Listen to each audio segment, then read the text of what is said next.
sadaka verip etmek namıda. Rahmet kimin teyze nasip balları Bana yani versin. 30 bin yardım pulu. Seninleri sağ başınlar aman olsun. Allah sizlerine yetsin. Amin. Okul kızınlar olsa hemmesi özünler başka aşığınlar özünler adası özünler. Amin. Rahmet esler geçsinler. Bir haftadan beri kadar kadar bir şey. Ya anneler Allah'ım.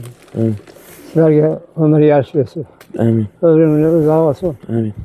Yaşlılık versin. Tapkanlara bereket versin. Amin. Tapkanlara tuğaylarga Allah'ım yolu bir şey söylesin. Amin.